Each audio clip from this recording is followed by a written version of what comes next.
Mes parents ont saboté ma vie, me rendant SDF. Mon père exigeait des excuses. Mais une femme a surgi, ma grand-mère l'avait engagée pour m'aider quand tout irait mal. Ce qu'elle m'a laissé a choqué toute la ville. Je m'appelle Caroline Dubois. J'ai 28 ans. Et pendant 3 ans, mes parents ont appelé chaque employeur auprès duquel je postulais pour leur dire que j'avais un casier judiciaire. Ce n'était pas vrai. Je n'ai jamais été arrêté. Je n'ai même jamais eu une contravention de stationnement. Mais à l'âge de 27 ans, je vivais dans un foyer pour sans-abri, je me lavais les cheveux dans le lavabo d'une station-service et je ne mangeais qu'un repas par jour parce que personne dans un rayon de 50 km ne voulait m'embaucher. Mon père m'envoyait un SMS une fois par semaine, toujours le même message, rentre à la maison, excuse-toi et peut-être que j'arrêterai. Puis, un mardi matin, une femme a frappé à la porte du foyer et a prononcé 7 mots qui ont tout changé, votre grand-mère m'a engagé pour vous retrouver. Maintenant, laissez-moi vous ramener à Saint-Hilaire, dans la Creuse. La semaine suivant mon 25e anniversaire. Le jour où j'ai décidé que j'avais fini de demander la permission d'avoir une vie. Saint-Hilaire. Un peu plus de 4000 habitants. Une supérette, un lycée, un relais routier qui sert le même rôti de porc depuis 1987. Le genre d'endroit où tout le monde vous salue depuis son perron et sait à qui appartient la camionnette garée là où elle ne devrait pas être. Les Dubois, c'est nous. Nous étions considérés comme des gens bien. Mon père, Gérard, avait travaillé comme chef d'atelier à l'usine de fabrication de Saint-Hilaire pendant 19 ans avant sa fermeture.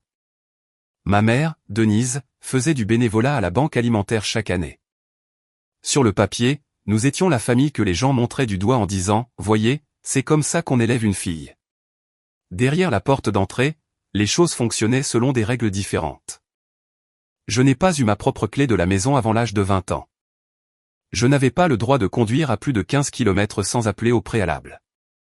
Quand j'ai eu 14 ans et que j'ai commencé à débarrasser les tables au relais de la Nationale 7 après l'école, au SMIC, rien de glamour, mes chèques de paie allaient directement sur un compte bancaire joint que ma mère avait ouvert pour les garder en sécurité. Je n'ai jamais vu un relevé. Je n'ai jamais demandé. C'est ainsi que les choses fonctionnaient. J'ai obtenu mon bac avec mention très bien, major de ma promotion. J'avais une conseillère d'orientation qui m'a prise à part en terminale et m'a dit « Caroline, tu pourrais obtenir des bourses, des vraies. » J'ai ramené les brochures à la maison. Mon père ne les a même pas ouvertes, il les a posées sur le comptoir et a dit « L'université, c'est pour les gens qui ne savent pas travailler de leurs mains. » Alors je suis resté, j'ai nettoyé, j'ai cuisiné, j'ai tondu la pelouse, j'ai aidé ma mère au jardin et j'ai écouté mon père raconter comment le monde s'effondrait tous les soirs au dîner. Et tous les soirs, il me regardait de l'autre côté de la table et disait la même chose, tu as un toit, de la nourriture et une famille. De quoi d'autre une fille de ton âge a-t-elle besoin? Pendant longtemps, je n'ai pas eu de réponse. La semaine après mes 25 ans, quelque chose a changé. Ce n'était pas dramatique. Il n'y a pas eu de bagarre, pas de point de rupture. J'étais debout dans la cuisine en train de récurer la même poêle en fonte que je récurais depuis mes 12 ans. Et une pensée a atterri dans ma tête comme une pierre à travers une fenêtre, je vais avoir 40 ans, debout à cet endroit précis, faisant exactement cette chose. Cela m'a fait plus peur que tout ce que mon père avait jamais dit. Le lendemain matin, j'ai marché jusqu'à la bibliothèque municipale de Saint-Hilaire, et je me suis assise à l'un des ordinateurs publics du fond, ceux avec les claviers collants et la limite de temps de 15 minutes, et j'ai créé une nouvelle adresse email. Pas celle de la famille que ma mère surveillait, une nouvelle, juste à moi. J'ai trouvé une annonce pour une quincaillerie à Millemont, à 20 minutes à l'est. Ils avaient besoin d'une vendeuse, temps plein, horaire de bureau, mutuelle après la période d'essai. J'ai tapé ma candidature avec 2 doigts et j'ai cliqué sur envoyer avant de pouvoir me dissuader de le faire. 2 jours plus tard, une réponse est arrivée. Ils voulaient me faire passer un entretien. Jeudi à 10 h. J'ai lu cet email 3 fois. J'ai fermé le navigateur. Je suis rentré chez moi les mains tremblantes. Pas de peur, mais de quelque chose que je n'avais pas ressenti depuis des années. Je crois que c'était de l'espoir. Ce soir-là au dîner, quelque chose clochait. Mon père était assis en bout de table, fourchette dans une main, journal plié à côté de son assiette. Il m'a regardé une fois, juste une fois, avec une expression que je ne pouvais pas nommer. Ma mère se tenait à l'évier, nous tournant le dos à tous les deux, lavant une vaisselle qui était déjà propre. Personne n'a dit un mot. Le lendemain matin, j'ai conduit jusqu'à Milmont pour cet entretien. Le directeur m'a serré la main à la porte. Il a souri. Puis il m'a fait asseoir et son sourire a disparu. Il s'appelait Bernard, la cinquantaine, des lunettes de lecture sur une chaîne autour du cou. Il avait ma candidature imprimée sur le bureau entre nous. Caroline, a-t-il dit. Je vais être franc avec vous. D'accord. Y a-t-il quelque chose dans vos antécédents que nous devrions savoir? J'ai cligné des yeux. Non monsieur, rien. Il a enlevé ses lunettes, s'est frotté l'arête du nez. Nous avons reçu un coup de téléphone hier. Quelqu'un, je ne vais pas dire qui, a mentionné une condamnation pour vol aggravé. La pièce a tangué. J'ai agrippé la coudoir de ma chaise. Ce n'est pas vrai. Je n'ai jamais été arrêté. Je n'ai jamais rien volé de ma vie. Bernard m'a regardé et je pouvais le voir. Il voulait me croire, mais il avait aussi une entreprise à faire tourner et un appel téléphonique qui résonnait dans son oreille. Je suis désolé, a-t-il dit. Nous ne pouvons pas donner suite. Je suis rentré chez moi en silence. Pas de radio, pas de pleurs, juste les lignes blanches de la Nationale 7 qui défilaient floues. Quand je me suis garé dans l'allée, mon père était assis sur le perron, le journal ouvert sur ses genoux. Il n'a pas levé les yeux. Comment s'est passée ta journée, ma chérie? Je suis resté là, clé en main, fixant le dos de son journal. Il a tourné une page, lent, décontracté. Bien, ai-je dit. Bien. Il a plié le journal. Ta mère a fait un pot-au-feu. J'ai subi le dîner. Pot-au-feu, haricots verts, eau du robinet. Ma mère a parlé de la nouvelle clôture des voisins. Mon père hochait la tête comme si c'était la chose la plus intéressante qu'il ait jamais entendue. Et quelque part entre le pot-au-feu et l'eau, une pensée a commencé à se former. Petite, laide, impossible. Savait-il? Je l'ai refoulé. C'étaient mes parents. Les parents ne font pas ça. Je n'allais pas la refouler longtemps. Au cours des 6 semaines suivantes, j'ai postulé à 3 autres endroits. Une supérette à Rivebois, un entrepôt à la limite du département, une brasserie à Courtenay qui embauchait pour l'équipe du matin. Les 3 m'ont appelé pour des entretiens. Les 3 ont annulé dans les 48 heures. La supérette a dit qu'ils avaient pourvu le poste. L'entrepôt n'a jamais rappelé. Mais la brasserie était différente. La propriétaire, une femme nommée Patricia, a été honnête avec moi. Elle s'est penchée par-dessus le comptoir et a baissé la voix. Ma petite, quelqu'un a appelé ici à ton sujet. Ma poitrine s'est serrée. Qu'est-ce qu'ils ont dit? Ils ont dit que tu avais un casier judiciaire. Vol et fraude. Était-ce une femme? Patricia a hoché la tête. Elle a dit qu'elle était une voisine inquiète. Une voisine inquiète. Cette nuit-là, j'ai attendu que mes parents aillent se coucher. Je me suis faufilé dans le couloir jusqu'à la pièce de couture de ma mère, la seule pièce de la maison qui était uniquement la sienne. J'ai ouvert le tiroir du bureau, écarté les chutes de tissu et les pelotes d'épingles, et il était là, un petit carnet bleu. Je l'ai ouvert. L'écriture de ma mère, soignée, nette, la même cursive qu'elle utilisait pour les cartes d'anniversaire. Dans la colonne de gauche, des noms, quincaillerie de Milmont, supérette de Rivebois, logistique départementale, brasserie familiale de Courtenay. Dans la colonne de droite, des coches rouges. Chaque endroit où j'avais postulé, coché un par un. Je me tenais dans cette pièce sombre tenant le carnet et le sol s'est dérobé sous mes pieds. Ce n'était pas de la paranoïa. Ce n'était pas une coïncidence. Ma mère avait une liste. Elle me traquait. J'ai remis le carnet, fermé le tiroir, marché jusqu'à ma chambre. Je n'ai pas dormi cette nuit-là. Je suis resté allongé à fixer le plafond, retournant une question encore et encore. Comment combattez-vous les gens qui sont censés vous protéger? Le lendemain matin, j'ai placé le carnet bleu sur la table de la cuisine. Ma mère versait du café. Mon père beurrait ses tartines. La radio jouait une vieille station de variété française. Tout était normal. Tout était ordinaire. Maman, ai-je dit, explique ça. Denise a regardé le carnet. Sa main s'est arrêtée au milieu du versement. le café s'est répandu sur le comptoir. Puis les larmes sont venues. Mais tu as fouillé dans mes affaires. Sa voix s'est brisée sur commande. C'est comme ça que je t'ai élevé? À fouiller dans les affaires privées de ta mère? Tu as appelé mes employeurs, chacun d'entre eux. Tu leur as dit que je suis une criminelle. Je l'ai fait parce que je t'aime. Elle a pressé une main sur sa poitrine. Le monde extérieur est dangereux. Tu n'as aucune idée de ce qui peut arriver à une fille seule. Mon père a reposé sa tartine. Il n'a pas élevé la voix. Il ne le faisait jamais. Nous te protégeons. Caroline, tu penses pouvoir survivre dehors? Tu ne sais même pas cuisiner pour toi-même. Je cuisine tous les repas de cette maison depuis mes 16 ans. Il a ignoré cela. Laisse tomber ça tout de suite. Je vais appeler la police. Gérard a ri, un souffle court par le nez. Et leur dire quoi? Que ta mère a passé un coup de fil? Ils vont te rire au nez et te faire sortir du commissariat. J'ai regardé ma mère, les larmes coulant sur son visage, le café s'étalant toujours sur le comptoir. J'ai regardé mon père, calme comme un dimanche matin, en train de beurrer tranquillement sa deuxième tartine. Si vous n'arrêtez pas, ai-je dit, je pars. Il n'a pas scié.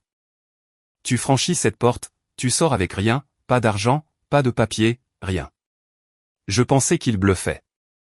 Ce n'était pas le cas. J'ai fait mes bagages ce soir-là. Un sac à dos, 2 changes de vêtements, une brosse à dents, mon chargeur de téléphone et une photo de ma grand-mère que je gardais dans ma table de nuit. Quand j'ai ouvert la porte d'entrée, ma mère se tenait dans le couloir, les bras croisés, le visage sec maintenant. Les larmes avaient disparu, remplacées par quelque chose de plus dur. Si tu pars, a-t-elle dit, tu es morte pour nous. Mon père se tenait derrière elle, les bras croisés, remplissant le couloir comme un mur. Il n'a pas dit un mot. Il n'en avait pas besoin. Je suis sorti sur le perron, j'ai sorti mon téléphone, ouvert l'application bancaire. Solde, 0 €. Des années de chèques de paie, les pourboires de la brasserie, l'argent des anniversaires de mamie Margot, chaque euro que j'avais jamais gagné, disparu. Ma mère était sur le compte depuis mes 16 ans. Elle n'avait pas besoin de ma permission pour le prendre. J'ai besoin de mon acte de naissance, ai-je dit, et de ma carte vitale. Ils appartiennent à cette maison, a dit mon père derrière la moustiquaire. Et puis il l'a fermée. J'ai descendu l'allée à 21h47 un mardi d'octobre. J'avais un sac à dos, un téléphone avec 11% de batterie et 12 € en liquide dans ma poche arrière. Je n'avais pas de pièce d'identité. Je n'avais pas de plan. Je n'avais nulle part où aller. J'ai marché jusqu'à la station-service sur la Nationale 7, je me suis assise sur le trottoir sous les néons. Un semi-remorque est entré et sorti. La caissière à l'intérieur m'a regardé une fois à travers la vitre, puis a détourné le regard. À 23h16, mon téléphone a vibré. Un SMS de mon père. Rentre. Excuse-toi. J'y réfléchirai. J'ai éteint le téléphone. Pas parce que j'étais courageuse, mais parce que la batterie allait mourir de toute façon. J'avais 12 € et nulle part où dormir. Mais pour la première fois en 25 ans, personne ne me disait où aller. J'ai trouvé le foyer communautaire de Saint-Hilaire 2 jours plus tard. Et une femme au comptoir de la station-service, la même qui avait détourné le regard ce premier soir, m'en a parlé lors de ma deuxième matinée à dormir dans les toilettes. Elle n'a pas posé de questions. Elle a juste écrit une adresse sur une serviette en papier et l'a glissée sur le comptoir. Le foyer était un entrepôt reconverti rue du Moulin, 20 lits, une salle de bain commune et une cuisine gérée par des bénévoles. Ça sentait le nettoyant industriel et la soupe réchauffée. Les néons bourdonnaient toute la nuit. Linda Mercier dirigeait l'endroit. 47 ans, cheveux courts, lunettes de lecture qu'elle ne cessait de remonter sur son nez. Elle ne m'a pas demandé pourquoi j'étais là. Elle m'a tendu une serviette et a pointé le lit 14. Tu n'as pas à expliquer pourquoi tu es là, a-t-elle dit. Tu dois juste vouloir te relever. J'étais la plus jeune personne du foyer d'au moins 15 ans. J'ai commencé le processus de remplacement de mes documents. J'ai fait une demande pour un nouvel acte de naissance par courrier. 6 à 8 semaines, m'a-t-on dit. Je suis allé à la préfecture pour une déclaration de perte et une nouvelle carte d'identité, mais sans mes justificatifs ou d'autres documents, j'ai été baladé dans les méandres administratifs.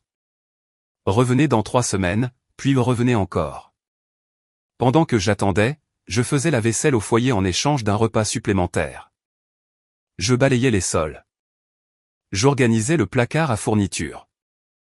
J'avais besoin d'être utile. J'avais besoin de bouger. Et je continuais à postuler pour des emplois. Cette fois plus loin. 50 km, 60 km. Des endroits dont mes parents n'avaient jamais entendu parler dans des villes où ils n'étaient jamais allés. Je me disais que la distance arrangerait les choses. Si j'allais assez loin, leur portée s'arrêterait. J'avais tort là-dessus aussi. Le restaurant était à Granville, à 55 km au sud, un endroit familial, nappe à carreaux, plat du jour sur une ardoise. Ils avaient besoin d'une hôtesse d'accueil. J'ai postulé en ligne à la bibliothèque et obtenu un entretien la même semaine. J'ai emprunté un chemisier à une autre résidente du foyer. J'ai pris le car départemental à 6 heures du matin. Le gérant s'appelait David. Il semblait correct. Il m'a serré la main et a dit qu'il me tiendrait au courant d'ici vendredi. Jeudi matin, David a appelé. J'ai décroché à la première sonnerie. Caroline, je suis désolé. Nous avons décidé de prendre une autre direction. Mon estomac s'est noué. Puis-je demander pourquoi? P. Ose. Longue pause. Quelqu'un nous a envoyé un document par email. Ça ressemblait à un rapport de police. Je me suis assise sur mon lit au foyer. Un rapport de police. Ce n'était pas un coup de fil cette fois. Non, un email avec une pièce jointe. Ça avait l'air officiel. Un document tapé, formaté et envoyé depuis un email anonyme à un restaurant à 55 km de là. Mon père a passé 19 ans comme chef d'atelier. Il savait rédiger des notes de service. Il savait comment formater des papiers administratifs pour qu'ils aient l'air officiels. Il avait une imprimante, un scanner et un vieux papier à en-tête d'entreprise qui ressemblait assez à quelque chose d'autoritaire si on ne regardait pas de trop près. Il s'était modernisé. Les appels téléphoniques ne suffisaient plus. Maintenant, il y avait des documents, des preuves fabriquées conçues pour ressembler à ce qu'une vérification d'antécédents pourrait produire. Ce soir-là, assise sur le lit 14, mon téléphone a vibré. Numéro inconnu, mais je connaissais le rythme. Fait toujours froid dehors? Les portes sont toujours ouvertes pour l'instant. J'ai fixé ce message pendant longtemps. Puis je l'ai effacé. Mais autre chose m'est restée en tête cette nuit-là. Quelque chose que Linda avait mentionné 2 jours plus tôt. Une femme était venue au foyer pour demander après moi. Une femme que je ne connaissais pas. Elle avait laissé une carte de visite. Je n'y avais pas prêté attention alors. Maintenant, je ne pouvais pas m'empêcher d'y penser. Il a appelé un dimanche. Je ne sais pas pourquoi j'ai décroché. Peut-être parce qu'il pleuvait et que le toit du foyer fuyait au-dessus du lit 12 et que j'étais fatigué d'une manière que le sommeil ne répare pas. Rentre à la maison, Caroline. Arrêtez d'appeler mes employeurs. Je ne sais pas de quoi tu parles. J'ai vu le carnet, papa. Quel carnet? Celui de maman avec les coches rouges. Silence. 5 secondes. 10. Je pouvais entendre le robinet de la cuisine couler en arrière-plan. Le même robinet qui goûtait depuis 3 ans parce qu'il ne l'avait jamais réparé. Tu es confuse, a-t-il dit. Tu as toujours été confuse. Je ne suis pas confuse. Je suis inemployable à cause de vous. Tu es inemployable parce que tu n'es pas prête pour le monde réel. C'est ce que j'essaie de. Je raccroche. Tu raccroches, tu perds cette famille. Je l'ai déjà perdue. J'ai appuyé sur le bouton rouge, posé le téléphone face contre le matelas, mais mes mains tremblaient. Pas de peur. De l'effort pour garder ma voix stable pendant 2 minutes et 14 secondes. Je n'ai pas rappelé. Il n'a pas rappelé. À partir de ce moment-là, ce n'était que des SMS. Une fois par semaine, parfois 2, toujours le même ton. Une porte maintenue entr'ouverte juste assez pour me rappeler qu'elle pouvait se fermer. Noël arrive. Ta mère fait une bûche. J'ai vu ton amie Cathy au magasin. Elle a demandé de tes nouvelles. Ça se rafraîchit. Le foyer ne doit pas être chaud. Chacun est éteint à hameçon. Et chacun conçu pour me faire sentir que le problème venait de moi. Que c'était moi qui étais parti. Celle qui avait brisé la famille. Celle qui devait revenir en rampant. J'ai gardé chaque SMS. Je ne savais pas encore ce que j'en ferais, mais quelque chose en moi disait, garde tout. C'était la chose la plus intelligente que j'ai faite cette année-là. Après avoir raccroché ce téléphone, je me suis assise sur mon lit au foyer et j'ai fixé le plafond pendant longtemps. Je n'arrêtais pas de penser, pourquoi ? Pourquoi vos propres parents préféreraient-ils vous voir SDF plutôt qu'indépendante ? Je n'ai toujours pas entièrement cette réponse, mais je veux vous demander, vos parents ont-ils déjà détruit une opportunité pour vous pour ensuite agir comme s'ils vous rendaient service ? Si cela vous parle, j'aimerais vraiment lire votre histoire dans les commentaires. Dans les nuits calmes au foyer, et elles étaient toutes calmes, juste le bourdonnement du chauffage et quelqu'un qui toussait 2 lits plus loin, je pensais à ma grand-mère, Marguerite Dubois. Tout le monde l'appelait Mamie Margot. Elle vivait dans une ferme de 15 hectares à l'extérieur de Rivebois, à environ 40 minutes de Saint-Hilaire. Des poules, un potager immense et une grange qu'elle peignait en blanc chaque printemps parce qu'elle disait que ça gardait les choses honnêtes. Elle a vendu la ferme 3 ans avant sa mort. J'avais 23 ans quand elle est partie. Insuffisance cardiaque, rapide, comme elle l'aurait voulu. Aux funérailles, mon père a pleuré exactement une fois pendant l'éloge funèbre. Puis il est retourné serrer des mains et accepter les plats préparés.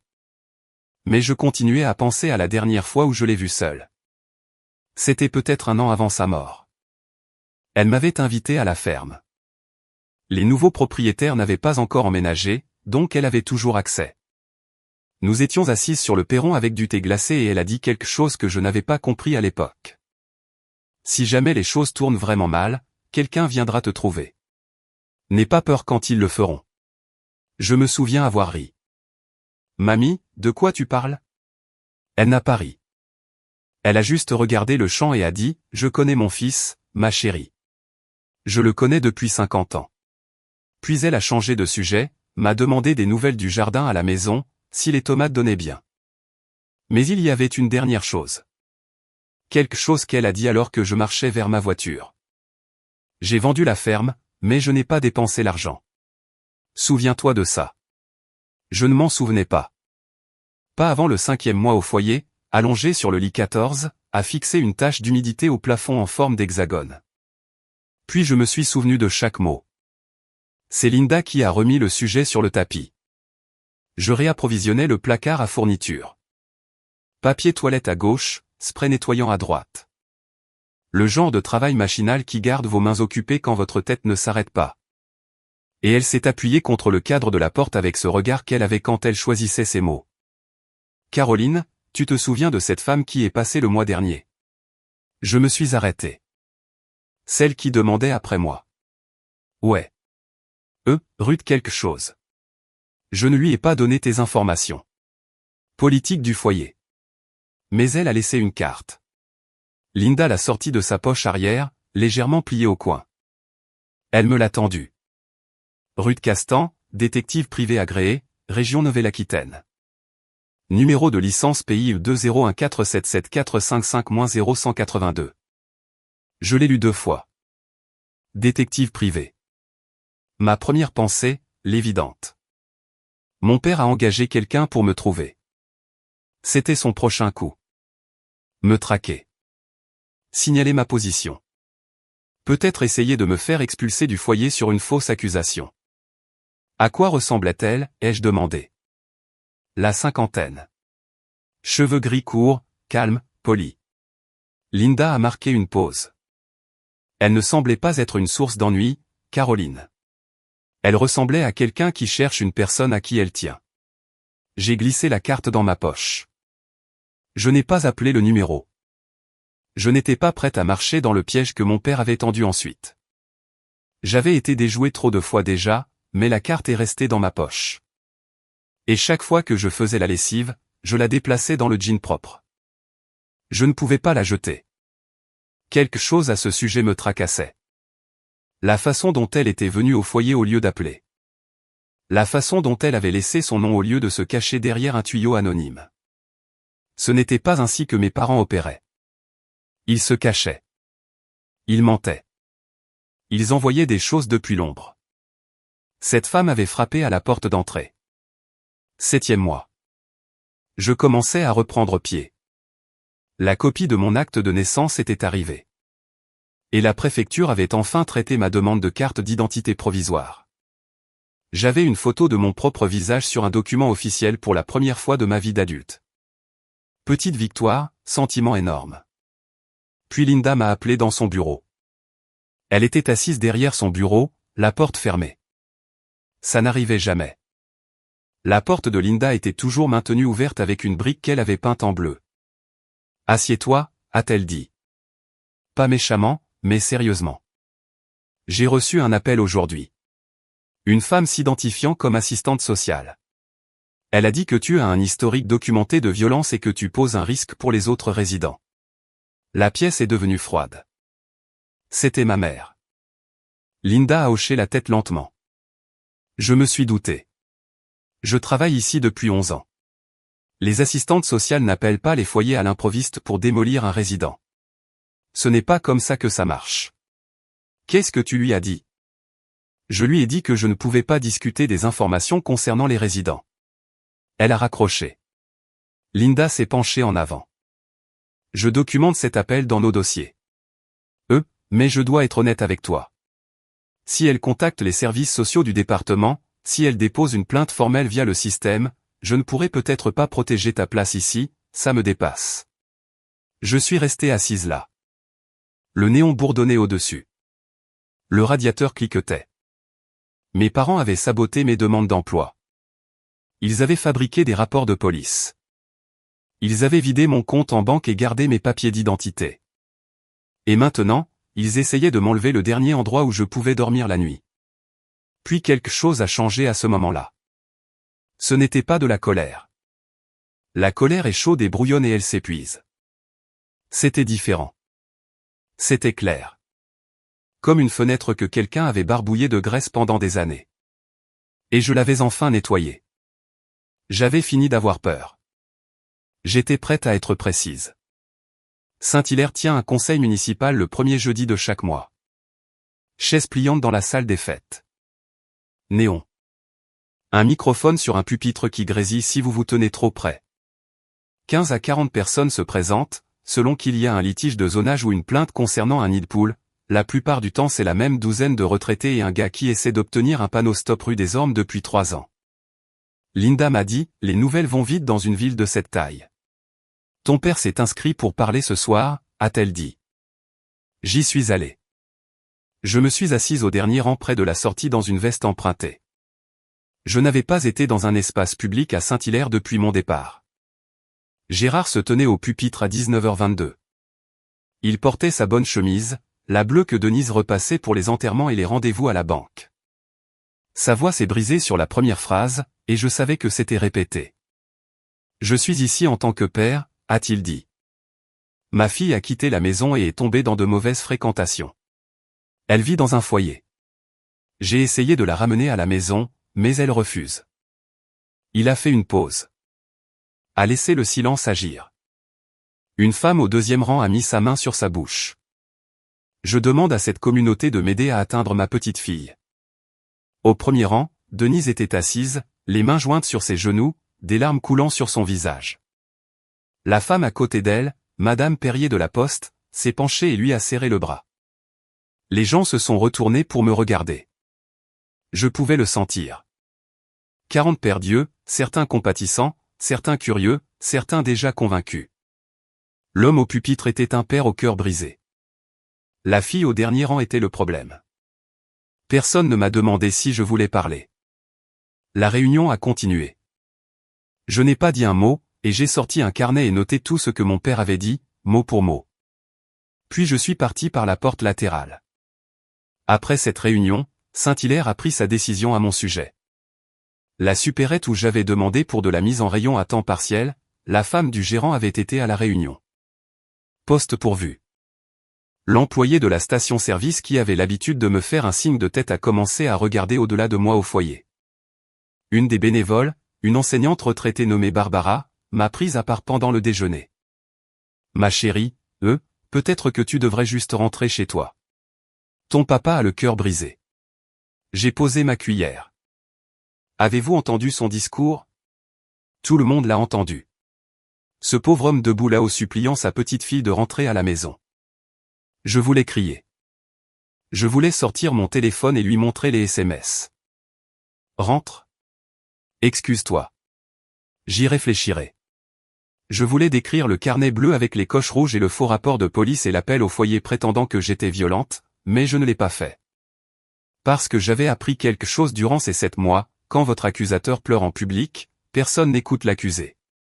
Quelques jours plus tard, quelqu'un d'une paroisse locale a appelé le foyer. Pas une église spécifique, juste un membre inquiet de la communauté religieuse, suggérant une réunion de réconciliation familiale. Linda a poliment décliné en mon nom. Les murs se refermaient.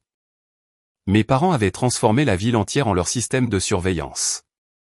Chaque voisin compatissant et chaque bénévole bien intentionné, chaque personne qui a vu la lèvre tremblante de Gérard à ce pupitre, ils sont tous devenus des extensions du piège. Mais je continuais à penser à ce que ma grand-mère avait dit. Quelqu'un viendra te trouver. Et je continuais à penser à cette carte de visite dans ma poche. Ruth Castan, détective privé. Je n'avais plus rien à perdre. Le foyer était le dernier mur entre moi et la rue. Cette nuit-là, j'ai sorti la carte et appelé le numéro. Elle est venue le lendemain matin, 8 heures pile, et Linda l'a laissé entrer. Ruth Castan était exactement comme Linda l'avait décrite, la cinquantaine, cheveux gris courts, pas de bijoux, pas de bêtises. Elle portait une veste bleu marine simple, et portait une mallette en cuir brun qui semblait plus vieille que moi. Elle s'est assise sur la chaise pliante à côté de mon lit. Le foyer était presque vide. Tous les autres étaient au centre de jour ou dehors à chercher du travail. Caroline Dubois, c'est moi. Elle a posé la mallette sur le lit entre nous. Sur le cuir, écrit à l'encre noire délavée, il y avait 4 mots, pour Caroline. Quand elle sera prête. L'écriture de ma grand-mère. L'air a quitté mes poumons. Je m'appelle Ruth Castan. Je suis détective privé agréé. Votre grand-mère Marguerite m'a engagé il y a 10 ans. 10 ans? J'aurais eu 18 ans. Elle m'a payé une provision à l'avance pour une décennie de surveillance périodique sur vos parents. Ses instructions étaient spécifiques. Ruth a fait une pause. Et donnez-lui ceci. Comment saviez-vous? Comment saviez-vous que c'était assez grave? Ruth m'a regardé fixement. Quand votre mère a appelé le foyer en prétendant être une assistante sociale, je surveillais déjà la situation. Je traquais les appels aux employeurs depuis 2 ans. J'ai des enregistrements de 37 contacts distincts que votre mère a effectués. J'ai aussi des copies des documents fabriqués que votre père a créés, j'ai tout. J'ai fixé la mallette, l'écriture de ma grand-mère. Une décennie de planification. Une vieille femme dans une ferme vendue regardant 10 ans dans le futur et voyant exactement ce qui allait se passer. Elle a prédit ça, a dit Ruth doucement. Presque à l'année près. J'ai tendu la main vers le fermoir. À l'intérieur, sur le dessus, se trouvait une enveloppe scellée, couleur crème. Mon nom avec l'écriture de Mamie Margot, la même cursive qu'elle utilisait sur les cartes d'anniversaire. Je lis ceci, les choses ont mal tourné. Je suis désolé de ne pas avoir pu arrêter ton père de mon vivant. J'ai essayé. J'ai passé 30 ans marié à un homme tout comme lui, ton grand-père. Et je sais comment les murs se referment, comment ils te font penser que la cage est normale. Mais j'ai passé mes dernières années à m'assurer que tu ne serais pas piégé pour toujours. À l'intérieur de cette mallette se trouve ta sortie. Utilise-la sagement. Ne l'utilise pas pour la vengeance. Utilise-la pour la liberté. Je t'aime plus qu'il ne m'a jamais laissé te le montrer. Mamie Margot. J'ai reposé la lettre. Mes mains étaient stables. Mes yeux ne l'étaient pas. Ruth a attendu. Puis elle a ouvert un deuxième compartiment dans la mallette et a sorti un épais dossier cartonné. Elle l'a posé sur le lit et l'a ouvert. 5 ans de documentation, organisée par date, avec des onglets. Des enregistrements des appels téléphoniques de Denise, 37 d'entre eux, où elle s'identifiait comme une voisine inquiète, une amie de la famille, et dans 2 cas, une assistante sociale. Chaque enregistrement avait un horodatage, un numéro de téléphone et une transcription. Des copies de mails envoyées depuis un compte anonyme tracé jusqu'à l'adresse IP du foyer Dubois contenant des pièces jointes qui imitaient des rapports de police. Ruth avait des captures d'écran et des métadonnées. des photographies du carnet bleu prises à travers la fenêtre de la cuisine des Dubois lors d'une des visites de surveillance périodique de Ruth. J'ai regardé Ruth. Est-ce admissible au tribunal? Absolument tout. J'ai obtenu ces preuves légalement dans le cadre de mon enquête en tant que professionnel agréé. Ma documentation suit une chaîne de traçabilité stricte. J'ai fermé le dossier, les rouvert, les fermé. Il y a encore une chose, a dit Ruth. Au fond de la mallette, sous le dossier, se trouvait une grande enveloppe jaune. Elle était scellée avec un cachet de cire, pas décoratif, juste pratique, le genre qu'un notaire utilise. Dans le coin supérieur gauche, étude de maître Philippe Durand, Milmont. J'ai glissé mon doigt sous le rabat. À l'intérieur, une pile de documents juridiques, attachés et ongletés en bleu. Ruth parlait pendant que je lisais. Votre grand-mère a vendu sa ferme il y a 10 ans pour un peu moins de 300 000 €. Elle a placé le produit de la vente dans une fiducie qui est devenue irrévocable à son décès. L'argent a été géré de manière prudente. Certificat de dépôt, obligation d'État, par un fiduciaire à l'étude de maître Durand. J'ai regardé le chiffre sur la page de résumé. Puis j'ai regardé à nouveau. 340 000 €. La seule bénéficiaire, a continué Ruth, c'est vous, Caroline Dubois. Aucune autre partie n'est nommée. Votre père n'a aucune connaissance de cette fiducie. Votre grand-mère a été explicite à ce sujet. Elle a donné instruction à maître Durand de n'avoir aucun contact avec Gérard ou Denise sous aucune circonstance. J'ai posé les papiers sur le lit. Le matelas du foyer s'affaissait sous leur poids. Ou peut-être que c'était moi. Pourquoi ne me l'a-t-elle pas simplement donné avant? Elle a écrit une note à maître Durand à ce sujet, a-t-elle dit, et je paraphrase. Si je lui donne maintenant, Gérard trouvera un moyen de le prendre. Elle doit en avoir besoin d'abord. J'ai regardé l'écriture de ma grand-mère sur la mallette, pour Caroline. Quand elle sera prête. Pourquoi? Pour accéder au fonds, a dit Ruth, vous devrez rendre visite à maître Durand en personne avec une pièce d'identité valide. Un acte de naissance ou une carte d'identité délivrée par l'État fera l'affaire. J'ai cherché dans ma poche arrière, sorti la carte d'identité temporaire que j'avais obtenue de la préfecture 2 semaines plus tôt, celle pour laquelle je m'étais battu 3 mois. C'était le bon moment. Elle avait tout prévu. L'étude de Philippe Durand était au-dessus d'une quincaillerie dans le centre-ville de Milmont. Escalier étroit, porte vitrée avec lettrage doré, et une salle d'attente avec 2 chaises et une fougère qui avait vu de meilleures décennies. Ruth m'a conduite. Je portais la seule tenue propre que j'avais. Un jean, un chemisier blanc emprunté à Linda, et des chaussures que j'avais achetées dans une friperie pour 4 €. Durand avait 64 ans, de fines lunettes à monture métallique. Il s'est levé quand je suis entré et m'a serré la main avec ses 2 mains. Votre grand-mère parlait de vous constamment, a-t-il dit. S'il vous plaît, asseyez-vous. Il a vérifié ma carte d'identité, vérifié l'acte de naissance que j'avais reçu par courrier. Il a croisé mon numéro de sécurité sociale via un système sécurisé, tout correspondait. Tout était en ordre. La fiducie est active, a-t-il dit. Vous avez un accès complet au fonds à partir d'aujourd'hui. Il a fait glisser un document sur le bureau. J'ai signé. Ma main n'a pas tremblé. Puis il a dit quelque chose auquel je ne m'attendais pas.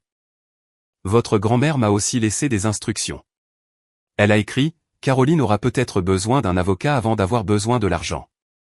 Il a ouvert un tiroir de bureau. Elle m'a demandé de vous référer à quelqu'un si nécessaire, une litigatrice. Il m'a tendu une carte de visite. Maître Hélène Bourgeois, contentieux civil, diffamation, harcèlement, basé à Milmont. J'ai pris la liberté de l'appeler ce matin, a dit Durand. Elle peut vous voir à 14 h. J'ai regardé la carte, puis Durand. Est-ce que ma grand-mère a prévu ça aussi? J'ai appelé Hélène Bourgeois à 13h45. J'étais dans son bureau à 14h10. À 15h30, elle avait passé en revue tout le dossier de preuve de Ruth, chaque enregistrement, chaque document fabriqué, chaque entrée cochée dans ce carnet bleu. Ces mots exacts, c'est de la diffamation caractérisée. Affirmer faussement que quelqu'un a un casier judiciaire est attaquable en justice sans même avoir à prouver le préjudice moral, mais là nous avons des dommages matériels, 3 années entières. Elle a déposé la plainte cette semaine-là. Gérard Dubois a été assigné un lundi matin à 8h15. Un huissier de justice a remonté l'allée pendant que Gérard vérifiait la boîte aux lettres. Cette madame Perrier de la Poste arrosait ses azalées 2 portes plus loin.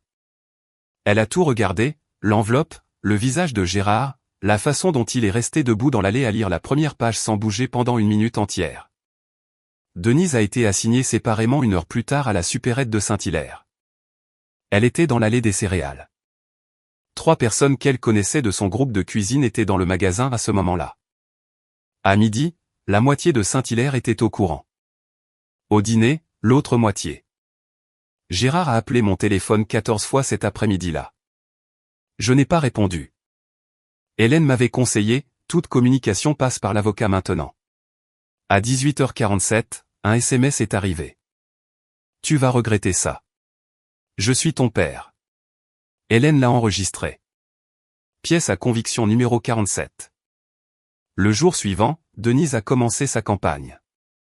Elle a appelé 5 voisines en un seul après-midi. À travers les larmes, toujours les larmes, elle a dit à chacune la même chose, ma fille me poursuit parce que je l'aimais trop. Mais quelque chose avait changé. La plainte a été déposée au tribunal judiciaire. Les dossiers judiciaires sont accessibles, et les gens dans les petites villes lisent les potins locaux avec avidité. À la fin de la semaine, quelqu'un au relais routier avait trouvé les détails de la plainte. Le résumé était juste là, noir sur blanc. Faux rapport de police, usurpation d'identité d'un travailleur social, 37 appels documentés aux employeurs sur une période de 3 ans. Pour la première fois, quelqu'un a posé à Denise la question à laquelle elle ne s'était pas préparée. C'était Thomas Adler, le voisin de Gérard depuis 30 ans. Il l'a croisé à la station-service. « Denise, est-ce vrai que tu as appelé ces employeurs ?» Elle n'a pas répondu. Elle est montée dans sa voiture et est rentrée chez elle. Gérard s'est inscrit pour parler au prochain conseil municipal. Bien sûr qu'il l'a fait. Le pupitre avait fonctionné une fois. Il pensait que ça fonctionnerait encore. Cette fois, la salle était pleine. 60 personnes, peut-être plus. Des chaises pliantes sorties du placard de rangement. Des gens debout le long du mur du fond. Ce n'était plus à propos des nids de poules. Je me suis assise au 3e rang. Pas au fond, au 3e rang. Hélène Bourgeois était assise à côté de moi, bloc-notes sur les genoux, stylo en main. Elle portait un blazer gris et une expression qui ne trahissait rien. Gérard a pris le pupitre à 19h15. La plupart d'entre vous me connaissent, a-t-il dit. J'ai vécu à Saint-Hilaire toute ma vie. J'ai entraîné l'équipe de foot junior. J'ai siégé au comité des fêtes. Et maintenant, ma propre fille essaie de détruire cette famille avec un procès frivole. Il a agrippé les côtés du pupitre.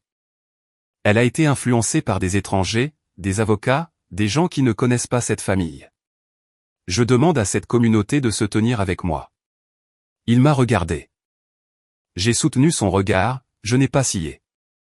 La salle était silencieuse. Puis Hélène s'est levée. Je m'appelle Hélène Bourgeois. Je suis avocate au barreau, et je représente Caroline Dubois. Elle a parlé calmement. Une plainte a été déposée au tribunal judiciaire. La plainte et ses preuves à l'appui font partie du dossier public. J'encourage quiconque ici qui est curieux à les consulter plutôt que de se fier à la version des faits d'une seule personne.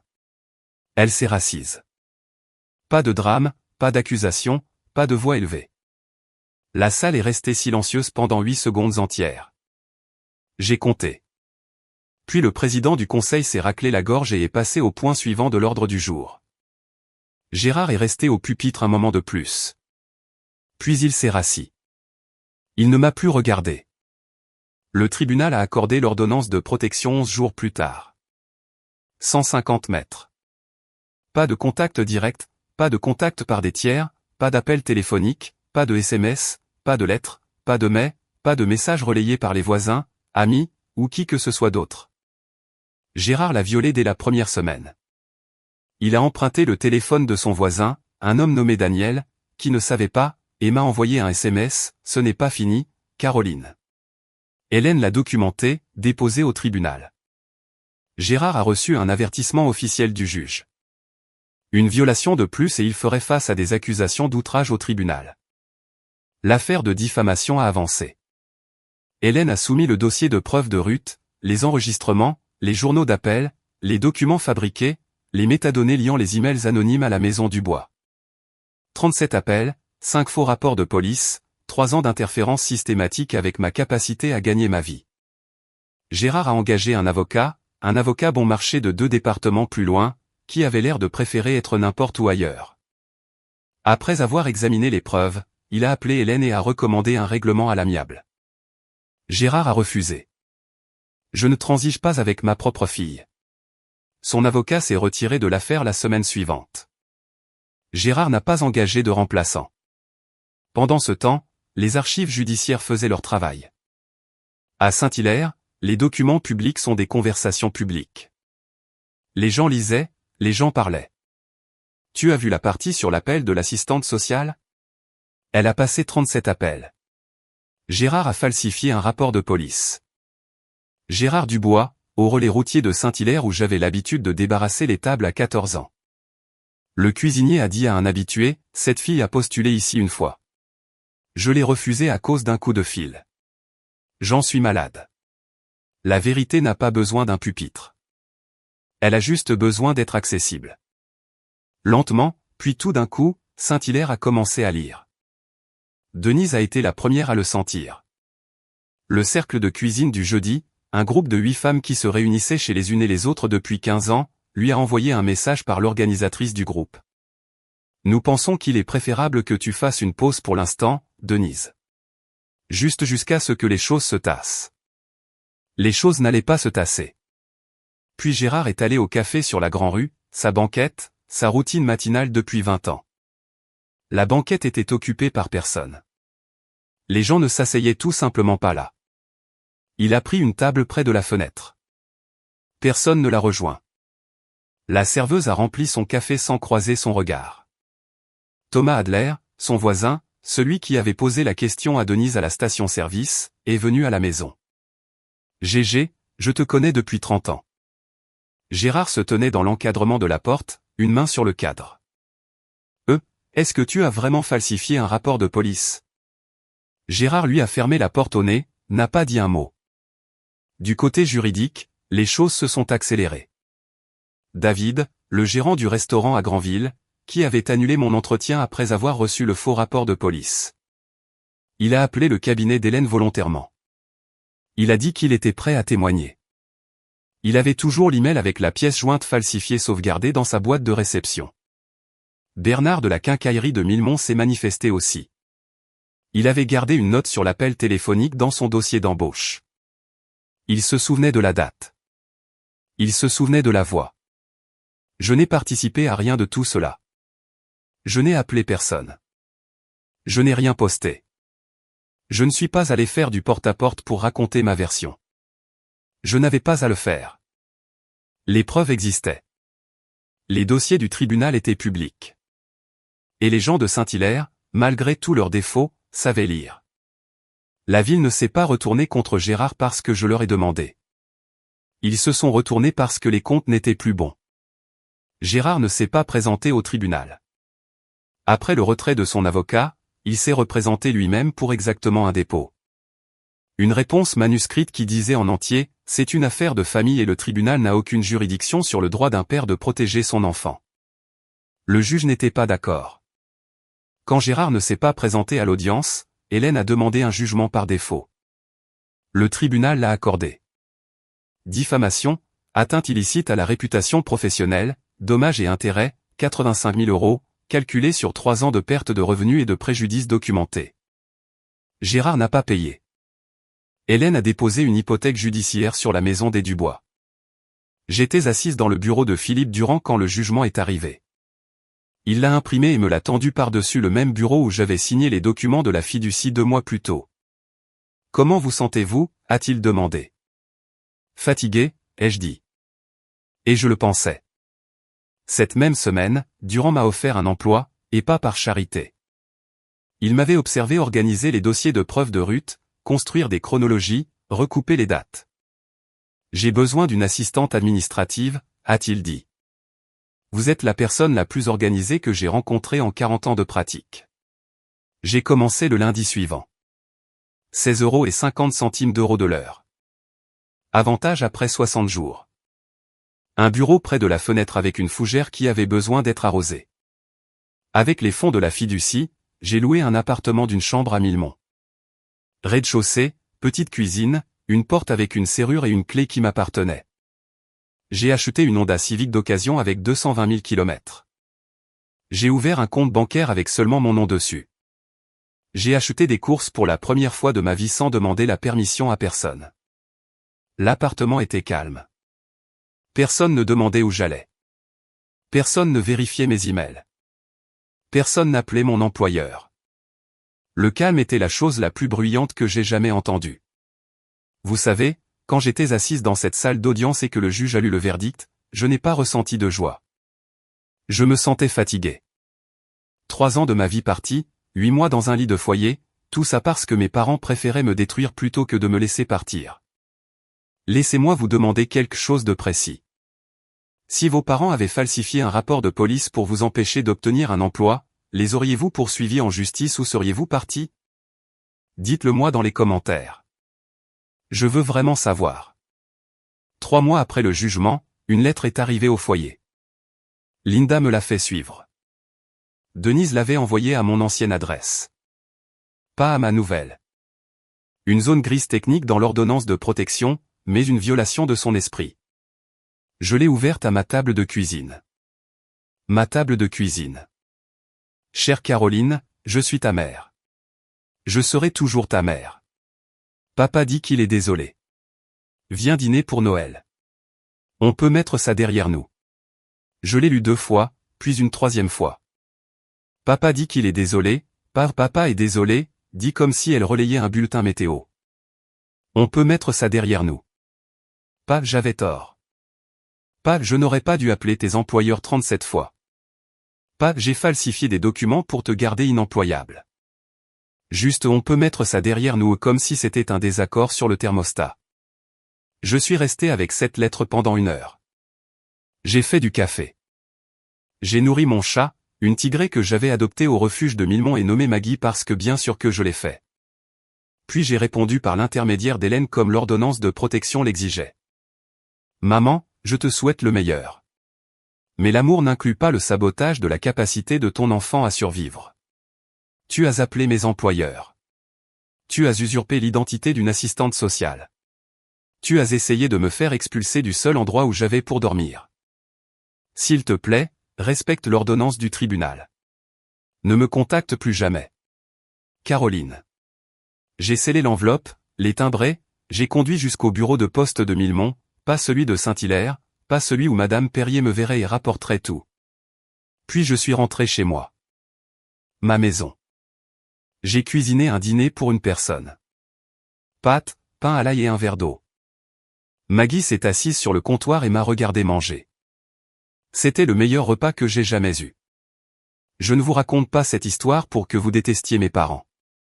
Je vous la raconte parce que quelque part en ce moment, quelqu'un est allongé dans un lit qu'il ne possède pas, fixant un plafond qu'il ne peut pas peindre, se demandant si vouloir une vie à soi fait de lui une mauvaise fille ou un mauvais fils, ou un ingrat ou un égoïste. Ce n'est pas le cas. Vouloir travailler n'est pas une trahison. Vouloir l'indépendance n'est pas un manque de respect. Et s'éloigner des gens qui détruisent activement votre vie n'est pas de la cruauté. C'est de la survie. Ma grand-mère n'a pas pu se sauver elle-même. Elle a passé 30 ans mariée à un homme qui contrôlait tout. Où elle allait, à qui elle parlait, ce qu'elle avait le droit de vouloir. Au moment où elle s'est libérée, elle avait 70 ans et vivait dans un appartement loué avec rien d'autre qu'une ferme vendue et un plan. Mais elle m'a sauvé. Elle l'a planifié 10 ans à l'avance. Elle a engagé un détective privé qui a mis en place une fiducie et écrit une lettre qu'elle a scellée dans une mallette en espérant que je n'aurais jamais besoin de l'ouvrir. C'est à ça que ressemble le véritable amour. Pas le contrôle déguisé en inquiétude. Pas le sabotage déguisé en protection. L'amour fait un plan pour votre liberté, même quand ça coûte tout. J'ai 28 ans maintenant. Je travaille comme assistante administrative dans un cabinet d'avocats à Millemont. J'économise pour reprendre des études. J'ai un appartement d'une chambre, une Honda d'occasion et un chat nommé Maggie qui perd ses poils sur tout ce que je possède. Et je ne parle pas à mes parents. Je n'ai pas fermé la porte pour toujours. Mais la clé est à moi maintenant. Il ne décide pas quand elle s'ouvre. Mamie Margot a écrit dans sa lettre, « La liberté n'est pas gratuite, mais tu vaux chaque centime. » Elle avait raison. Gérard a vendu la maison. Il n'a pas eu le choix. L'hypothèque déposée par Hélène signifiait que le jugement devait être satisfait avant que la propriété ne puisse être transférée, et Gérard ne pouvait pas se permettre de payer 85 000 € de sa poche. La maison rue des Érables, celle où j'ai grandi, celle avec le perron où il lisait son journal et faisait semblant de ne pas savoir ce que faisait sa femme, s'est vendue pour 168 000 €. Après le remboursement de la dette, les frais d'agence et les impôts fonciers en retard qu'il ignorait, il est reparti avec juste assez pour louer. Lui et Denise ont déménagé dans un parc de mobil-homes à l'extérieur de Gaillon, à 20 minutes de Saint-Hilaire, assez près pour toujours faire leurs courses à la supérette, mais assez loin pour qu'ils arrêtent de croiser des gens qui avaient l'habitude de les saluer. Gérard n'a jamais admis qu'il avait tort, pas une seule fois. Et il a raconté à ses nouveaux voisins la même histoire qu'il a racontée au conseil municipal. Ma fille a subi un lavage de cerveau par une avocate. Il racontera probablement cette histoire jusqu'au jour de sa mort. Certaines personnes préféreraient tout perdre plutôt que d'admettre qu'elles étaient le méchant. Mais Denise a fait quelque chose auquel je ne m'attendais pas. Ruth me l'a dit des mois plus tard lors d'un de nos appels téléphoniques occasionnels. Denise avait commencé à voir un psychologue de son côté sans que Gérard le sache. Elle a dit au thérapeute lors de leur 3e séance, « Je crois que j'ai fait quelque chose de terrible. Je ne sais pas quoi faire de ça. Je ne suis pas prête à lui pardonner. Je ne le serai peut-être jamais. Mais je peux concevoir 2 choses à la fois. La femme qui a appelé 37 employeurs et menti sur sa fille. Et la femme qui s'est finalement assise sur une chaise et a dit la vérité à voix haute. Les gens sont compliqués. Même ceux qui vous blessent le plus. Mais compliqué ne signifie pas que vous leur devez un accès à votre vie. La guérison ne nécessite pas la réconciliation. Et parfois, cela nécessite juste de la distance. C'est mon histoire.